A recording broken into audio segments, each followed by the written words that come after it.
आजम, जाहिले आजम, लुंगी छाप, मदरसा छाप करता रहता है। कल अवेसी का एक इंटरव्यू मैंने देखा है, जिसमें वो कह रहा है कि मोहम्मद बिन अब्दुल्ला मस्जिद पर वो थूकता है।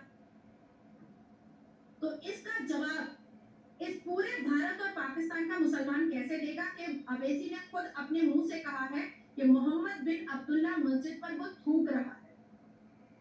अवैसी मुसलमान है और पक्का मुसलमान है, एकदम सही मुसलमान है और जिहादी मुसलमान है और रजाकार का के फौज का आखिरी सिपा सलार वाला मुसलमान है।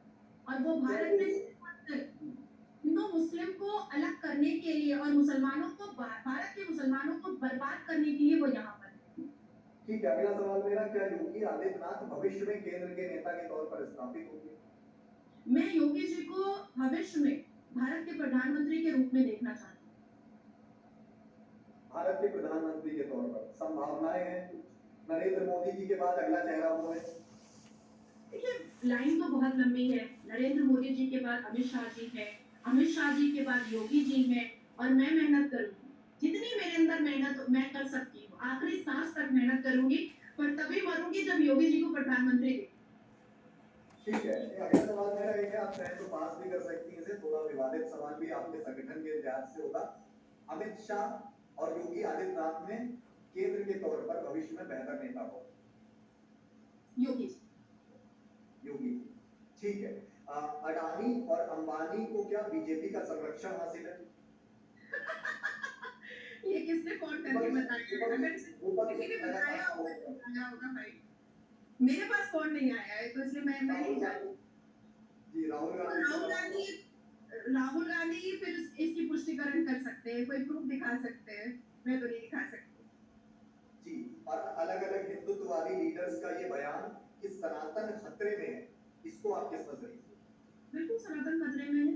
अगर सनातन खतरे में नहीं होता तो all India Muslim personal law board कब का खत्म हो चुका होता, वक्फ बोर्ड कब का खत्म हो चुका होता, हलाल सर्टिफिकेशन का धंधा कब का खत्म हो चुका होता, शरिया लॉ को मनवाने की जिद कब का खत्म हो चुकी होती, देवबंद जमात कब का खत्म हो चुका। आप सोचिए कि 1984 से लेकर के 2017 तक दो मुसलमान बहनों को खून के आंसू रोना पड़ा और सर्वोच्च न्यायपालिका all India Muslim personal law board की किस बात को सुन रहा था? शरिया लॉ की बात को सुन रहा था। संविधान का संविधान की किताब अपने टेबल पर जस्टिस के होते हुए शरिया लॉ की बात सुनी गई 1984 से 2017 तक। तो हिंदुत्व तो खतरे में है ही नहीं, बिल्कुल है। आज भी राम भक्तों के ऊपर पत्थरबाजी होती है। ठीक है, आपका इसी में एक और सवाल ऐड ऑन करता हूँ, क्या इस्लाम भी खतरे में? ना ना ना, जब तक मुसलमान गालियां दे रहे हैं इस्लाम को कोई खतरे में डाल ही नहीं सकता। इस्लाम खतरे में आएगा तो सबकी बहू बेटियों का बलात्कार हो जाएगा। इस्लाम बड़ा ताकतवर हो चुका है भारत में। ठीक है, पीओके में विद्रोह आप वाकिफ हैं, लगातार विद्रोह जारी है, क्या पीओके में कुछ बड़ा होने वाला है? क्या भारत का हिस्सा हो सकता है आने वाले वक्त में पीओके? देखिए, मैं तो पिछले 3 साल से ये बात कह रही हूँ कि पीओके, बलोच और लाहौर, क्योंकि लाहौर प्रभु राम के पुत्र का बसाया हुआ है, तो मुझे लगता है ये तीनों भारत में जुड़ जाना चाहिए।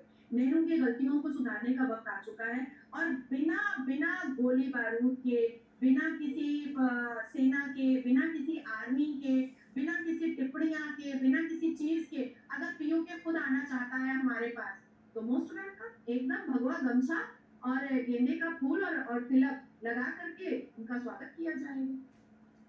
ठीक है, और क्या बीजेपी की ओर से सियासी लाभ का मोहरा भी पीओके है? इस तरह का विरोधी कोट करते हैं, एक बीजेपी नेता के तौर पर आप इसे कैसे देखते हैं? देखिए, मैं भारत के सभी नागरिक से ये सवाल पूछना चाहती हूँ जो आपने कहा है, अखंड भारत अगर दोबारा होता है तो क्या ये सियासी लाभ हो सकता है? शाबानो साराबानो को इंसाफ मिला, क्या ये सियासी लाभ था? 33% वुमेन रिजर्वेशन बिल पास हुआ, क्या ये सियासी लाभ था?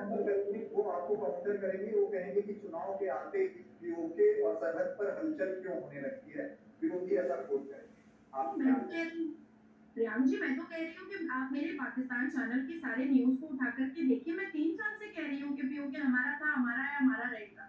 मैंने तो यहाँ तक कहा है कि हनुमान जी का झंडा मैं जाकर के गाड़ूंगी। 3 साल से कह रही हूँ मैं। अब क्योंकि एक लोकसभा का इलेक्शन का पर्व चल रहा है, बहुत बड़ा त्योहार चल रहा है, गर्व की बात है, तो क्या हम खाना पीना, नहाना धोना, बात करना, अपने अपने अपने प्रस्ताव को रखना सब बंद कर दें क्या? अब 4 जून के बाद बाद ही बात करेंगे क्या?